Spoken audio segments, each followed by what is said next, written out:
समय हो गया है। गायत्री महामंत्र के साथ हम अपनी क्लास का आरंभ करेंगे। ओम भूर्भुवः स्वः तत्सवितुर्वरेण्यं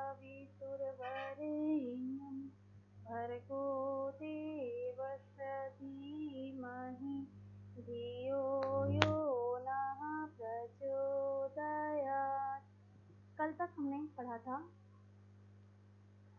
अभी तक इस पुस्तक में माता पार्वती जो है वो भगवान शिव से प्रश्न पूछते हैं। इन प्रश्नों के क्रम में 9वें प्रश्न के रूप में पूछती हैं, हे योगेश्वर, हे शिव, योग क्या है, इसका अभ्यास किस प्रकार किया जाता है, इसके लाभ क्या हैं।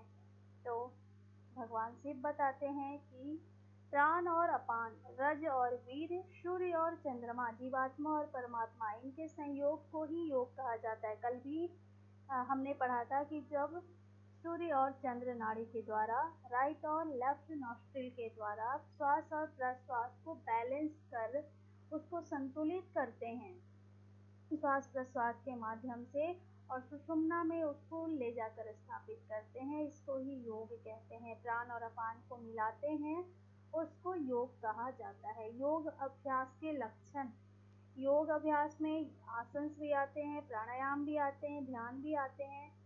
तो उसके लक्षण कैसे होने चाहिए, वहाँ पे वस्त्रांबर धारण करने की बात कही गई है कि जब प्राणायाम की साधना के लिए साधक बैठे तो 1 वितस्ती लंबा मीन्स 12 अंगुल लंबा और 4 अंगुल चौड़ा वस्त्र, कैसा, मृदु और सफेद कलर के वस्त्र को कमर में धारण करना है, नाभि के क्षेत्र में धारण करना है, जिसको बोलते हैं वेष्टित करना, वस्त्रांबर धारण करना। इस तरह से बैठकर ही योग अभ्यास करने के लिए बताया गया है। वायु के निरोध के पश्चात, जब वायु का निरोध हो जाए तो जो 8 फेरे लगाकर कुंडलिनी मूलाधार चक्र में अवस्थित है वो सीधा होकर, ऋजु में सीधा या कोमल करने के लिए क्या करते हैं, नाभि का आकुंचन करते हैं, मीन्स नाभि को सिकोड़ते हैं, जिससे कुंडलिनी का चालन होता है। इसे ही क्या कहते हैं, शक्ति चालन की क्रिया कहा जाता है। इसका मतलब क्या है कि शक्ति चालन के द्वारा कुंडलिनी जागरण किया जा सकता है, कुंडलिनी को जागृत किया जा सकता है। इस प्रक्रिया को किस आसन में बैठकर करना है, तो वज्रासन, जिसको यहाँ पे सिद्धासन भी कहा गया है, में 15 दिन तक अभ्यास करते हैं वज्रासन में तो शक्ति चालन का अभ्यास हो जाता है। और वहीं 7 मास तक इसका अभ्यास करते हैं तो जो कुंडलिनी है वो जागृत होकर सुषुम्ना में प्रविष्ट कर जाती है, मीन्स प्रवेश हो जाती है, और जिससे ब्रह्म ग्रंथि का भेदन होता है, जिसके पश्चात उसके बाद विष्णु और रुद्र ग्रंथि का भेदन होता है। मीन्स सबसे पहले कौन सी ग्रंथि का भेदन होता है, ब्रह्म ग्रंथि का, फिर विष्णु का, फिर रुद्र ग्रंथि का। इसको आप इस फिगर के माध्यम से भी देख सकते हैं कि सबसे नीचे कुंडलिनी है, यही जो होता है वो 7 फेरा लेकर लपेटी हुई यहाँ पे सोई पड़ी रहती है। जब इसको प्राणायाम के माध्यम से ये जागृत होती है, शक्ति चालन की क्रिया के द्वारा जागृत होती है, तो सबसे पहले इस ब्रह्म ग्रंथि का भेदन करती है, उसके बाद क्रमशः विष्णु और फिर रुद्र ग्रंथि का भेदन करती है। यह इस प्रक्रिया में बताई गई है, आप देख सकते हैं। ईड़ा और पिंगला नाड़ी है, इन दोनों नाड़ियों के माध्यम से श्वास को लेते हैं, और ये जो सुषुम्ना बीच में दिख रहा है यहाँ पे श्वास को लाने का कोशिश करते हैं, जिसको कि बैलेंस करना बताया गया है। नेक्स्ट है प्राणायाम। प्राणायाम 4 प्रकार के बताए गए हैं, जिसको कुंभक भी कहा जाता है, सूर्यभेदी, उज्जाई, शीतली और भ्रत्रिका। यदि इन 4 कुंभक को 3 बंधों के साथ करते हैं तो केवल कुंभक प्राप्त होता है। केवल यहाँ पे केवल और सहित की बात कही गई है। तो जब चारों कुंभक को 3 बंधों के साथ करते हैं तो वो केवल कहलाता है। वहीं जब स्वतः ही श्वासों का आना जाना हो, कोई कुंभक की आवश्यकता ना हो, तो उसको सहित प्राणायाम कहते हैं। इन दोनों की चर्चा केवल और सहित आप घेरन संहिता में डिटेल से पढ़ेंगे कि केवल क्या होता है और सहित क्या होता है। नेक्स्ट है सूर्यभेदी प्राणायाम। सूर्यभेदी प्राणायाम कैसे करते हैं, विधि क्या है, तो पिंगला से पूरक करते हैं और फिर कुंभक करते हैं, ईड़ा से छोड़ देते हैं। पिंगला मीन्स राइट नॉस्ट्रिल और ईड़ा मीन्स लेफ्ट नॉस्ट्रिल। आप लोग चैट बॉक्स में भी बता सकते हैं इसका अभ्यास भी साथ साथ कर सकते हैं। इसमें क्या करना है, दाईं नासिका से श्वास लेना है, थोड़ी देर होल्ड करना है और फिर बाईं नासिका से श्वास को छोड़ देना है। पिंगला क्या होता है, सूर्य नाड़ी होता है। सूर्य कैसा होता है, गर्म होता है, इसीलिए दाएं से अभ्यास करने के लिए बताया गया है, इसीलिए इसका नाम भी सूर्य भेदी बताया गया है। इसका लाभ क्या है, उदर के बाद संबंधित दोष, मीन्स उदर में जो गोला बन जाता है, जो बोलते हैं गैस बनना या फिर पेट में मरोड़ आ रहा है, भूख लगा हुआ होता है तो गुड़गुड़ की आवाज़ होती है पेट में, उन जैसे रोगों से मुक्ति मिलती है। मीन्स बात संबंधी रोगों से मुक्ति मिलती है और कंठ के दोष भी दूर हो जाते हैं। नेक्स्ट है उज्जाई प्राणायाम। दोनों नासिका से पूरक करना है, कुंभक करना है और ईड़ा से रेचक करना है। यहाँ पे इसकी विधि सिंपल बताई गई है कि दोनों नाक से श्वास कर ले, थोड़ी देर रोके, होल्ड करे, कुंभक करे और फिर ईड़ा से छोड़ दें। बाकी के पुस्तक में आप पढ़ेंगे, बाकी के ग्रंथों में, कि जब श्वास छोड़ दें तो गले में घर्षण की आवाज़ करते हुए छोड़ना है, लेकिन इस ग्रंथ में ऐसी कोई चर्चा नहीं आई है। इसका लाभ क्या है, तो कंठ के कफ दोष का नाश हो जाता है, शरीर की अग्नि प्रदीप्त होती है, सिर के रोग दूर हो जाते हैं। सिर के रोग मतलब जो आवाज़ होता है, घर्षण होता है, जिसके कारण यदि सर में भी कोई प्रॉब्लम है, कोई नस नाड़ी दब गई है, आवाज़ भारी सा रहता है, जैसे कि आप एग्जांपल ले सकते हैं रानी मुखर्जी जो एक्ट्रेस है, उनकी आवाज़ भारी सी है, तो ऐसे आवाज़ को ठीक करने के लिए भी उज्जाई प्राणायाम का अभ्यास किया जाता है। जलोदर मीन्स जल में सूजन आ गया है, पेट में सूजन आ गया है, उदर में जल भर गया है, धातुगत जितने दोष होते हैं उसको भी दूर करता है। उज्जाई प्राणायाम ऐसा प्राणायाम है जिसको हम चलते फिरते अभ्यास कर सकते हैं। इसमें आप इसको नोटबुक में हाईलाइट करते हुए चले कि ऐसा कौन सा प्राणायाम है जिसको चलते फिरते कर सकते हैं, तो वो है उज्जाई प्राणायाम।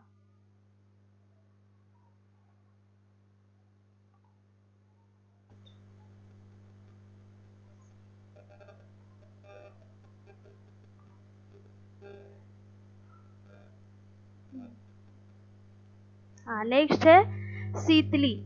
शीतली कैसे करते हैं, मुख से पूरक करते हैं, मीन्स मुंह से श्वास लेना है और नासिका से छोड़ देना है।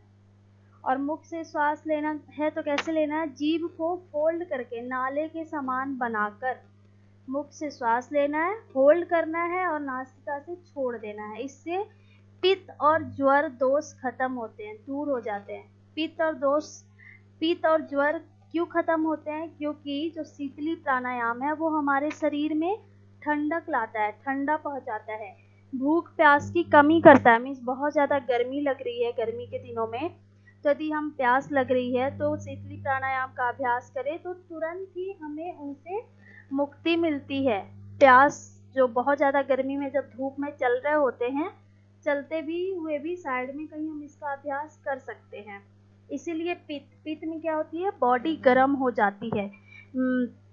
जो पित्त होता है हमारे शरीर के अंदर, वो जल जाता है, तो उसको ठीक करने का कार्य करता है। कौन सा प्राणायाम, शीतली प्राणायाम। नेक्स्ट है भ्रस्तिका प्राणायाम। लोहार की भांति रेचन और पूरन, जैसे कि लोहार की धौकनी जो होती है, तेजी से श्वास लेना और तेजी से श्वास को छोड़ना है, वैसे ही क्या करते हैं, भ्रस्तिका प्राणायाम का अभ्यास करते हैं। थकान होने पर जब भ्रस्तिका करते हुए, क्योंकि हमारे शरीर में क्या करती है, एनर्जी पैदा करती है, ऊर्जा पैदा करती है, जैसे कि अभी कोरोना काल में भ्रस्तिका और सूर्य भेदी, कपाल भाती, ये सारे प्राणायाम करने की बात कही गई, बताई गई, लोगों ने बताया। क्यों, क्योंकि हमारे शरीर में एनर्जी पैदा करता है। एनर्जी मीन्स ऊर्जा पैदा करता है, उष्मा पैदा करता है। उष्मा कैसी उष्मा, तो गर्म उष्मा पैदा करता है, जिसके कारण हमारे शरीर के अंदर जो विभिन्न प्रकार के, जैसे कोरोना वायरस जो शरीर के अंदर आ रहा था, उसको खत्म करने में सहायता प्रदान कर रहा था। इसीलिए ही भ्रस्तिका, सूर्य भेदी, कपाल भाती, ये सारे प्राणायाम को करने की बात बताई गई, कही गई, क्योंकि ये हमारे शरीर में उष्मा देकर, गर्मी देकर उन विषाणु को, कीटाणु को खत्म करने का कार्य करता है। जब बहुत ज़्यादा थकान आ जाए भ्रस्त्रिका प्राणायाम करने के बाद, तो सूर्यभेदी प्राणायाम का अभ्यास करने के लिए बताया गया है। अब देखिए, ये जो सूर्यभेदी की बात आई है, और कोई ग्रंथ में नहीं बताया गया है कि भ्रस्त्रिका के बाद सूर्यभेदी करें, लेकिन योग बीज में बताया गया है। तो ये यहाँ पे अलग पॉइंट है, आप इसको नोट डाउन करके, हाईलाइट करके अपने नोटबुक में रख सकते हैं। लाभ क्या है? तीनों दोष जो होते हैं, वात पित्त कफ, तीनों दोषों से उत्पन्न रोगों को नाश करता है, शरीर की अग्नि को प्रदीप्त करता है, कुंडलिनी जागरण में भी सहायता प्रदान करता है, जो षट चक्र हैं उसको भी जागरण करने में मदद करता है। ये है आवाहन, है ये भावहन नहीं, आवाहन। आवाहन मीन्स कैसा आवाहन? तो वासनाओं का नाश होना। जो शरीर, मानव शरीर के अंदर, स्त्री हो या पुरुष, उनके अंदर विभिन्न प्रकार की वासना आ जाती है। अब वासना सिर्फ ये नहीं कि attraction between womens and gents, ये नहीं। वासना किसी भी चीज़ का हो सकता है, बहुत ज़्यादा धन कमाने का, किसी चीज़ के प्रति बहुत ज़्यादा आकर्षण, इन सभी प्रकार के वासनाओं को दूर करता है भ्रस्त्रिका प्राणायाम। सुख और कल्याण की प्राप्ति होती है। ब्रह्म नाड़ी के मुख पर स्थित जो कफ है उसका नाश होता है भ्रस्त्रिका के द्वारा। तीनों ग्रंथियों का भेदन संभव है इसके द्वारा, और अनेक रोगों का नाश करता है। कौन? भ्रस्त्रिका प्राणायाम। बहुत ही लाभदायक प्राणायाम है ये। अब है बंध। 3 प्रकार के बंध की चर्चा आई है इसमें। कौन कौन से बंध हैं? मूल बंध, उड्डयन बंध और जालंधर बंध। मूल बंध कैसे करते हैं? तो एनस का आकुंचन और प्रकुंचन, जो गुदा मार्ग है उसको सिकोड़ना है और फिर फैलाना है, उसे ही मूल बंध कहते हैं। इसका लाभ क्या होता है? प्राण अपान और नाद बिंदु की एकता होती है। मीन्स जब प्राणायाम करते हैं ना, तो उसमें तीनों बंध लगाने की बात कही गई है कि हम जब भी कोई प्राणायाम करें तो तीनों बंध करें। मान लो सिंपली हम अभी सूर्यभेदी पढ़ा हमने, तो सूर्यभेदी करते हुए हमें पहले मूल बंध, फिर उड्डयन बंध और फिर जालंधर बंध लगाने की बात कही गई है। तब जाकर यहाँ पे फायदा आएगा प्राण और अपान का, क्योंकि जब हम दाईं और बाईं नासिका से श्वास लेते हैं, श्वास प्रश्वास की क्रिया होती है, तब वहाँ पे संतुलन बनता है, और तब जाकर जो प्राण और अपान है उनकी एकता होती है। नाद और बिंदु क्या है? तो हमारे शरीर में अनाहत नाद, विभिन्न प्रकार की ध्वनियाँ पाई जाती है, जो कि प्रैक्टिस के माध्यम से ही हमें मिलता है। और बिंदु क्या है? बिंदु भी हमारे शरीर में एक स्थान है जहाँ वो ऊपर की ओर पाया जाता है, आज्ञा चक्र। आज्ञा चक्र को बिंदु बोलते हैं। तो नाद और बिंदु दोनों की एकता भी मूल बंध से संभव है। नेक्स्ट है उड्डयन बंध। इसे कब करते हैं? तो कुंभक के अंत में और रेचन के प्रारंभ में करते हैं। मीन श्वास ले लिए, कुंभक किए, तो जब कुंभक का अंत होता है तब उड्डयन बंद करते हैं और श्वास छोड़ते हुए प्रारंभ करते हैं। ठीक है। इसमें क्या होता है? जो पेट है, नाभि का पार्ट है, उसको अंदर की ओर ले जाते हैं। लाभ क्या होता है उड्डयन बंद करने से? वृद्ध भी युवा के समान हो जाता है। 6 महीने में मृत्यु को जीत लेता है, साथ ही इच्छा मृत्यु की प्राप्ति होती है। मीन्स साधक यदि उड्डयन बंध को सिद्ध कर ले तो उन्हें इच्छा मृत्यु की प्राप्ति होगी। जब वो चाहेंगे तभी उनकी मृत्यु होगी। नेक्स्ट है जालंधर बंध। जालंधर बंध किसको कहते हैं? चिन लॉक। कंठकूप को लॉक करना है अपने ठुड्डी के माध्यम से। इसको कब करते हैं? पूरक के अंत में करते हैं। लाभ क्या होता है इससे? अमृत के व्यय को रोकता है। हमारे शरीर में सोम रस, जिसको अमृत भी कहते हैं, सोम श्राप भी कहते हैं, उसके व्यय को, मीन्स उसको वेस्ट होने से रोकता है। ऐसे क्या होता है, जब हम इन अभ्यास को करते हैं, जितने अभ्यास बताए गए हैं, तो उन अभ्यास के माध्यम से वो सोम रस को हम पान करते हैं, जिसके कारण ये वृद्ध भी युवा के समान होने की बात कही गई है। मीन्स हमारे चेहरे पे ग्लो आता है, तेज आता है, चमक आता है, तो इन सोम रस के माध्यम से आता है। नहीं तो ये नीचे की ओर चला जाता है और वेस्ट हो जाता है। यदि इसका प्रैक्टिस करें तो वो अपने जगह पे अवस्थित होता है, उसका पान हम करते हैं, और जो इसके लाभ हैं जैसे कि अभी हमने पढ़ा युवा के समान होना, चेहरे पे चमक आना, इन सारी चीज़ों में फ़ायदा पहुंचाता है। साथ ही साथ यदि साइंस के रूप में देखें तो जो थायराइड होता है उसमें भी बहुत मददगार होता है जालंधर बंद।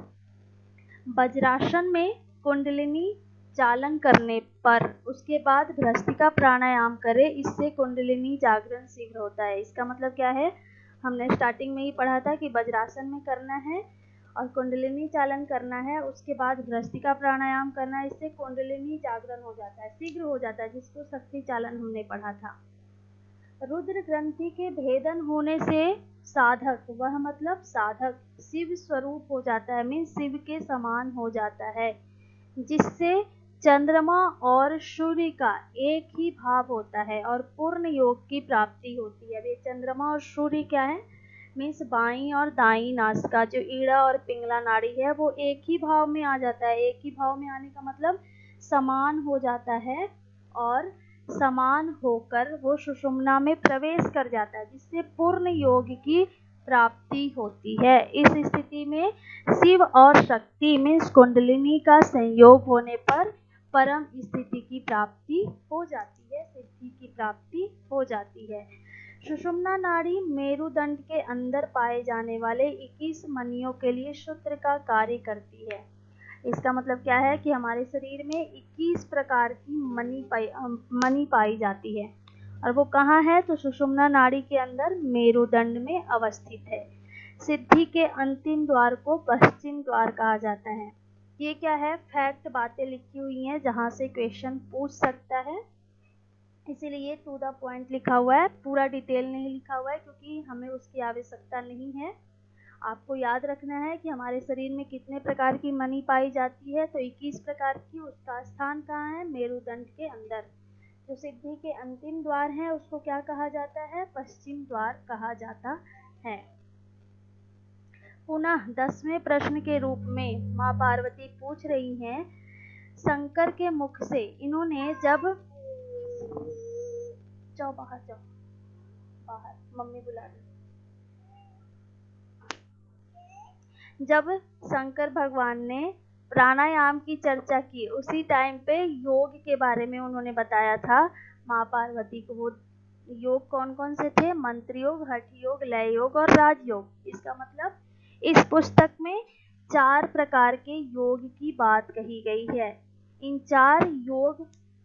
चार योग प्रकारों का नाम सुनकर ही माँ पार्वती शंकर से पूछती हैं, हे महादेव, मंत्र, हठ आदि 4 प्रकार के जिन योग तत्वों की ओर आपने संकेत किया है, उनका यथावत क्रमशः उपदेश उन योग शास्त्र के सार रूप भूमिका के साथ संक्षेप में बताइए। सीधे सीधे प्रश्न पूछ रही हैं माँ पार्वती कि आपने जो 4 योग बताया, मंत्र, हठ, लय और राज, ये क्या है, इसकी आवश्यकता क्यों पड़ी, कैसे करना चाहिए, इसको मुझे बताइए। तो बता रहे भगवान शिव, मंत्र योग हकार से प्रश्वास और स से श्वास, इसका जप करना ही क्या कहलाता है, मंत्र योग कहलाता है। अजपा जप, इसका उल्टा करने पर सोहम बनता है, मतलब हंस मंत्र का जब जाप करते हैं इनके अनुसार, इसको सोहम को उल्टा करेंगे तो क्या बन जाएगा, हमसो मीन्स हंस। जब हंस का हम जाप करते हैं तो वही मंत्र योग कहलाता है। इसी को यहाँ पे लिखा है, हकार से प्रश्वास करना है और स से श्वास कर जप करना है, इसको मंत्र योग कहते हैं। नेक्स्ट है हठ योग। हठ योग में ह मीन्स हकार और ठ मीन्स ठकार। हकार मीन्स सूर्य और ठकार मीन्स चंद्रमा। मीन्स सूर्य और चंद्र का जब संयोग होता है उसको ही हठ योग कहते हैं। इसको डिटेल में हम लोग पढ़ेंगे हठ प्रदीपिका में या फिर सिद्ध सिद्धांत पद्धति में, पूरा डिटेल में वहाँ पे बताया जाएगा इसका मतलब कि हकार और ठकार, ह और ठ का मतलब क्या होता है, इनका संयोग कैसे होता है। नेक्स्ट है लय योग। लय योग में जीव को क्षेत्र की संज्ञा दी गई है, जीव को क्षेत्र कहा गया है एवं परमेश्वर को क्षेत्रज्ञ कहते हैं। इन क्षेत्र और क्षेत्रज्ञ की एकता मीन्स जीव और ईश्वर परमेश्वर की एकता हो जाती है, क्षेत्र और क्षेत्रज्ञ की एकता हो जाती है, तो उनकी सिद्धि को ही लय योग कहते हैं। नेक्स्ट है राजयोग। प्रत्येक प्राणी के योनि स्थान में एक महाक्षेत्र पाया जाता है जिसमें रजस पाया जाता है, जिसे देवी तत्व कहते हैं। रजस और रेतस मीन्स रज और वीर्य का संयोग होना ही राजयोग है। ऐसे यहाँ पे देखिए डिटेल में दिया है कि राजयोग होता क्या है। इसके अलावा यदि आप कहीं और पढ़ेंगे तो सीधा सीधा राजयोग को क्या बताया गया है कि मन की शांति, जो मन में सुकून, जो चित्त शांत हो जाता है, कोई भी वहाँ पे विकार नहीं रहते, उसको ही राजयोग कहते हैं। हठ योग का उद्देश्य भी यही बताया गया है, राजयोग की प्राप्ति। लेकिन राजयोग में क्या बताया गया है कि जो प्रत्येक प्राणी है उसके योनि स्थान, एक मिनट टाइम, हम लोग पढ़ रहे थे राजयोग। राजयोग क्या होता है, तो प्रत्येक प्राणी के योनि स्थान में क्या पाया जाता है, महाक्षेत्र, जिसमें रज उपलब्ध होता है मीन्स रजस पाया जाता है, जिसको कि देवी तत्व कहते हैं। देवी तत्व कैसा होता है, तो वहाँ पे रज और वीर का, रजस और रेतस का संयोग होता है, उसे ही राजयोग कहते हैं। लाभ क्या बताया गया है इसका, तो अणिमा आदि 8 प्रकार की जो सिद्धियां बताई गई है उसको सिद्ध करने में मदद करता है, उसको सिद्ध करता है कौन, राजयोग। नेक्स्ट है पार्वती पूछती हैं कि 11वें प्रश्न के रूप में काक मत और मरकट मत में क्या अंतर है। 2 प्रकार के मत की चर्चा आई है, यहाँ पे क्वेश्चन आता है कि योग बीज में कितने प्रकार की मत की चर्चा आई है, तो वो है 2। कौन कौन से, काक मत और मरकट मत।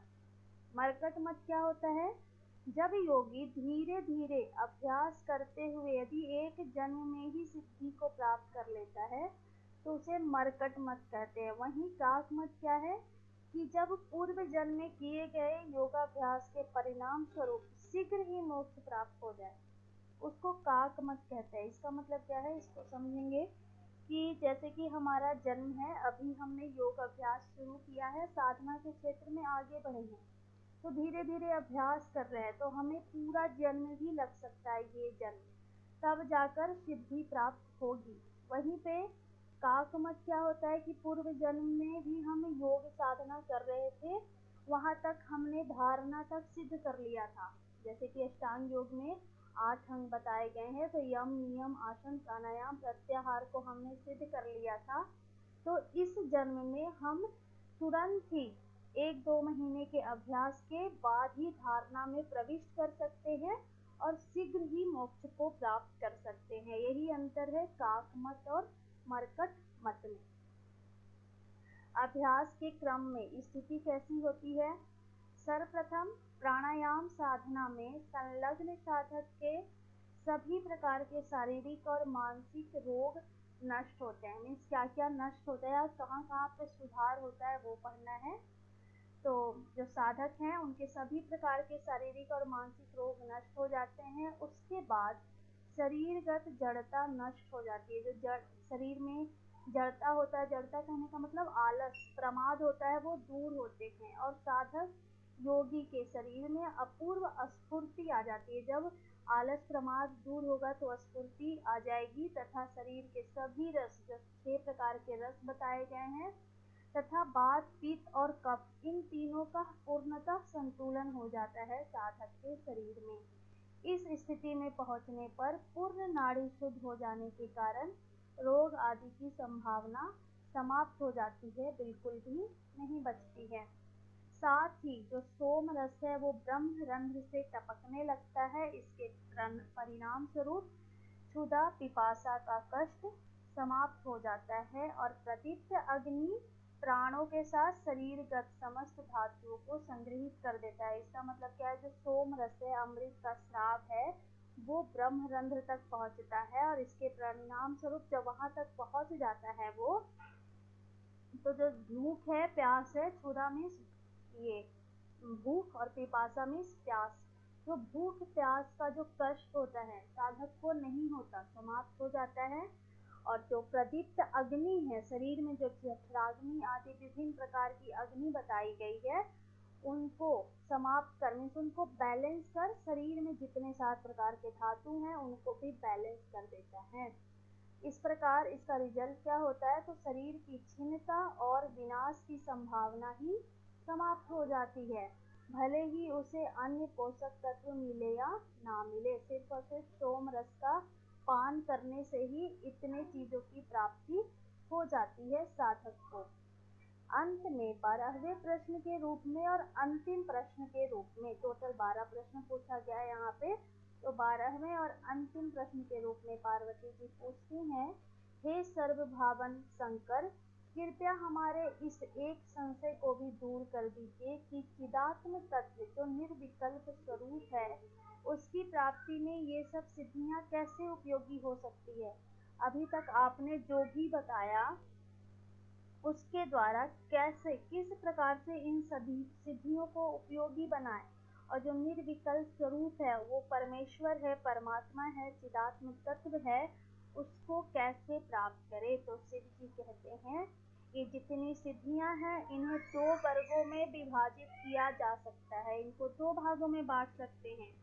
एक वर्ग को कल्पित सिद्धि कहते हैं और दूसरे वर्ग को अकल्पित सिद्धि कहेंगे। अब ये कल्पित और अकल्पित सिद्धि क्या होती है इसको पढ़ेंगे। जो सिद्धियां रस, रसायन का प्रयोग करने से, औषधि के सेवन करने से, एकादशी, प्रदोष, अमावस्या, ग्रहण कल आदि समय विशेष में साधना करने से, अथवा किसी मंत्र विशेष को सिद्ध कर लेने से, अथवा पुष्कर, प्रयाग, काशी, कामाख्या तीर्थ क्षेत्र तपश्चर्या करने से प्राप्त होती है, उसको कल्पित सिद्धि कहते हैं। इसका मतलब क्या है कि जब, जैसे कि हम कोई व्रत करते हैं तो उस व्रत के पीछे हमारा उद्देश्य होता है। मान लो कि करवा चौथ का व्रत ले लिए, तो उसमें जो स्त्रियां होती है क्यों करती हैं करवा चौथ का व्रत, ताकि हमारे पति का जो उम्र है वो लंबा हो, तो उसमें एक उद्देश्य छिपा हुआ है, इसे ही कल्पित सिद्धि कहते हैं। वैसा व्रत, वैसी औषधि, रस रसायन का प्रयोग, जैसे योगी होते हैं तो उनका जो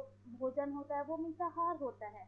हम मिताहार, आज के समय में बहुत सारे लोग होते हैं उनको क्या बोलते हैं कि डाइट कर रहे हैं। क्यों डाइट कर रहे हैं, तो हमें पतला होना है, अपना वेट कम करना है। लेकिन जब यहाँ पे हम निष्काम मिताहार का सेवन करें, मतलब हमें अपने मिताहार से ये ना मिले कि मैं पतला हो जाऊं, मेरा शरीर जो है वो, हाँ, वेट कम हो जाए, इस तरह की जब चीज़ों को ना करते हुए हम उन चीज़ों को करते हैं, मीन्स जब हम फल की चिंता ना करते हुए काम को करते हैं, तो वो होगी अकल्पित सिद्धि। लेकिन कल्पित सिद्धि क्या होगी कि जब हम कोई काम कर रहे हैं तो उसके फल की भी इच्छा रख रहे हैं, वो है कल्पित सिद्धियाँ, जो कि हम विशेष परिस्थिति में करते हैं। जैसे कि अमावस्या हो गया, कोई ग्रहण काल है, कोई व्रत है, मंत्र विशेष आदि से उसका, हाँ, उस सिद्धि को करते हैं। पुष्कर, प्रयाग आदि, मतलब जो चारों धाम की यात्रा होती है वो करते हैं।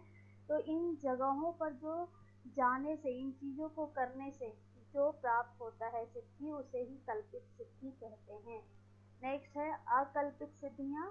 जो योगी इन रस, मंत्र, औषध आदि अथवा समय और स्थान विशेष अपेक्षा न करते हुए साक्षात्कार में परम आनंद समझकर केवल योग साधना में निष्ठा पूर्वक व्याप्त रहते हैं। इसका मतलब क्या है कि इन सारी चीजों का प्रयोग तो कर रहे हैं साधक योगी, लेकिन किसी भी चीज का अपेक्षा नहीं कर रहे हैं। वो बनारस में है, काशी में है तो वहाँ भी व्रत कर लेंगे, अपने घर में है तो वहाँ भी व्रत कर लेंगे, किसी चीज की अपेक्षा नहीं करेंगे।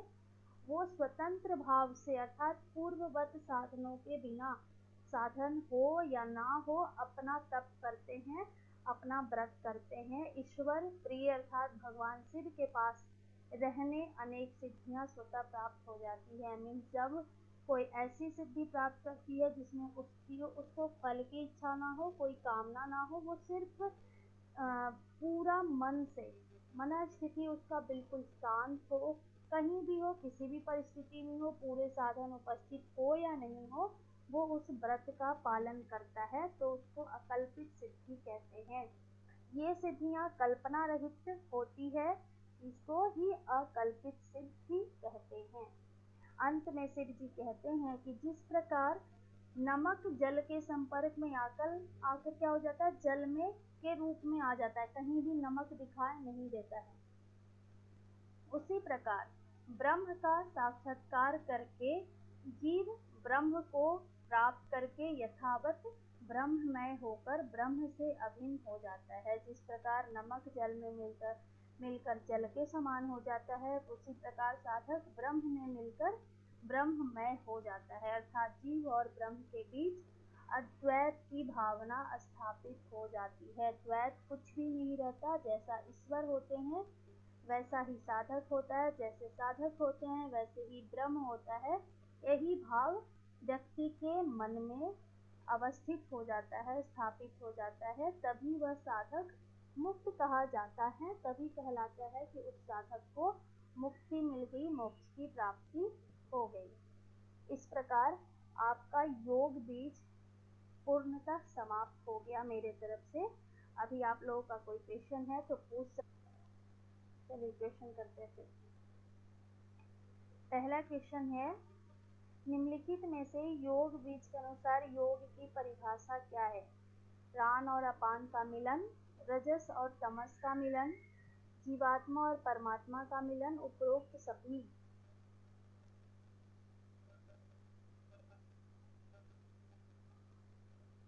सभी लोगों का जवाब आना चाहिए। चैट बॉक्स में माइक ऑन करके भी बोल सकते हैं। उपरोक्त सभी। उपरोक्त सभी योग बीज के अनुसार प्राण अपान का मिलन, रज और तम का मिलन, जीवात्मा और परमात्मा का मिलन, ये सभी क्या कहलाते हैं? योग कहलाते हैं। नेक्स्ट है, निम्नलिखित में से योग बीज में उल्लेखित वष्टांबर क्या है? अभी हमने वेष्टित पढ़ा था, वो क्या है? आसन, बंध, प्राणायाम साधना में अपेक्षित शुद्ध धवल वस्त्रखंड या उपरोक्त सभी। वष्टांबर क्या है? अदिति साहा जी, आप माइक ऑन करके बताइए, क्या है वष्टांबर? प्राणायाम साधना में धवल वस्त्र। यस, धवल मीन्स क्या होता है? सफेद होता है। इसको कहाँ पे बांधना होता है धवल वस्त्र को? वो मुझे नहीं पता। कमर वाले रीजन, नाभि के पास ना, नाभि के पास। नाभि के पास कमर वाले रीजन में प्राणायाम साधना के वक्त धवल वस्त्र को बांधना होता है। जो वष्टांबर है, धवल वस्त्र है, उसका माप क्या बताया गया है योग बीज में? 1 वितस्ती लंबा और 4 अंगुल। 1 वितस्ती और 4 अंगुल चौड़ा। ओके, बाकी लोग चैट बॉक्स में जवाब दीजिए।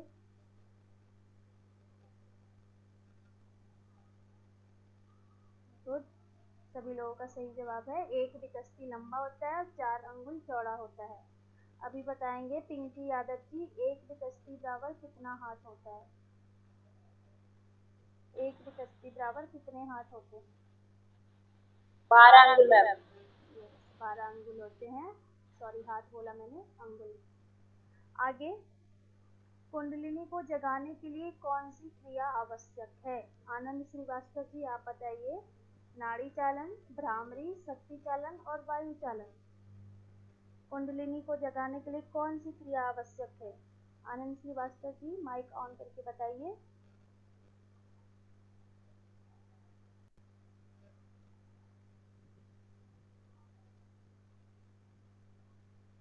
नहीं पता आपको? अनीता पवार जी, आप बताइए।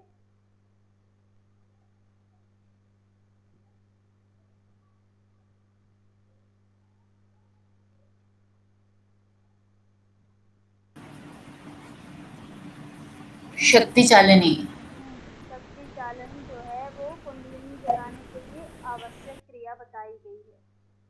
नेक्स्ट है, निम्नलिखित में योग बीज के अनुसार सुषुम्ना मुख के भेदन को क्या कहा जाता है?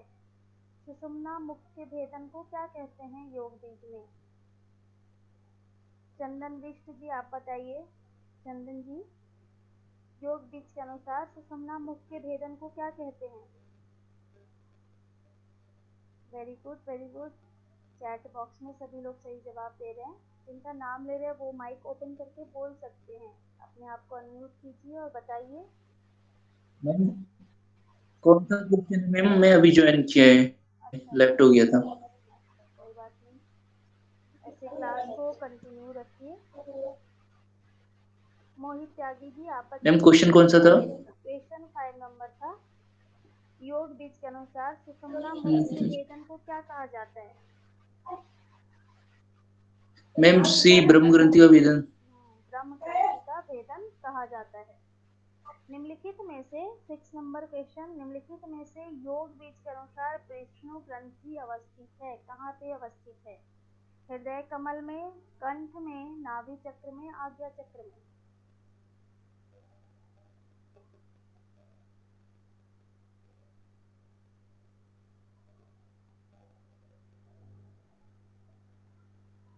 कुछ लोगों का सही जवाब आ रहा है, कुछ लोगों का गलत जवाब आ रहा है। अभी बताएंगे। किरण कुमारी जी आप माइक ऑन करके बताइए इसका सही जवाब क्या होगा। किरण जी बताइए। हृदय कमल। हाँ, हृदय कमल में। योग बीज के अनुसार विष्णु ग्रंथि का स्थान हृदय कमल में बताया गया है। नेक्स्ट, योग बीज के अनुसार उज्जाई प्राणायाम के लाभ क्या क्या हैं? कंठ रोगों का नाश होता है, कफ जन्य रोगों का नाश होता है, धातु रोगों का नाश होता है, या उपरोक्त सभी? इसका आंसर क्या होगा? वेरी गुड, ऑल, सभी। योग बीज के अनुसार योग उज्जाई प्राणायाम के अभ्यास से कंठ रोगों का भी नाश होता है। बिल्कुल सही, सभी लोगों ने सही जवाब दिया है।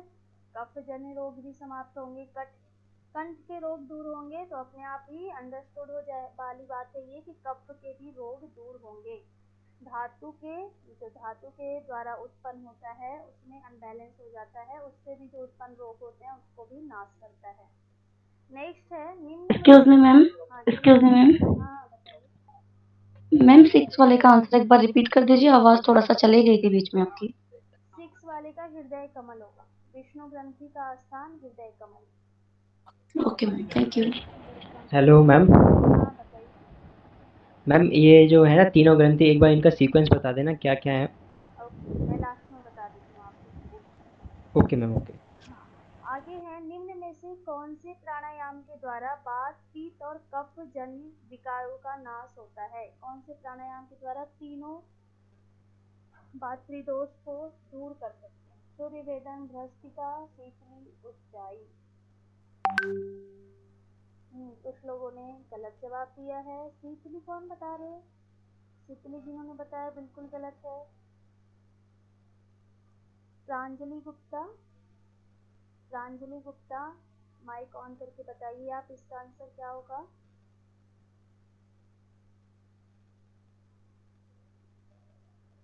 तो शीतली किन्होंने जवाब दिया है, एक बार माइक ओपन कीजिए। शीतली जवाब किनका था? शीतली। सॉरी मैम मेरा था, लेकिन सॉरी टू से वो भस्त्रिका था, भस्त्रिका है, सॉरी। भ्रष्टिका प्राणायाम के द्वारा वात, पित्त, कफ जन्य जितने भी विकार हैं, जितने भी रोग बताए गए हैं उसको दूर कर सकते हैं। शीतली तो बिल्कुल भी नहीं होगा, इसीलिए मैंने उनको बोला है, आप लोग याद रखिएगा। क्यों नहीं होगा इसका रीजन कोई बता सकते हैं? आप वो कफ से ना ठंडा होगा, शीतली चूंकि कफ प्रवृत्ति को बढ़ा देगा, तो वो कम करने की बात है, तो इसलिए सॉरी वो भस्त्रिका है। कोई बात नहीं। आगे, योग बीज में क्षेत्र और क्षेत्रज्ञ का अर्थ क्या बताया गया है? जीव और परमेश्वर, जीव और जगत, ईश्वर और जीव, इनमें से कोई नहीं। जीव और परमेश्वर। जीव और परमेश्वर, क्षेत्र और क्षेत्रज्ञ को कहा गया है। क्षेत्र और क्षेत्रज्ञ की एकता को क्या कहते हैं योग बीज में? लय योग, मंत्र योग, राजयोग, हठ योग? लय योग कहते हैं। वेरी गुड, ये था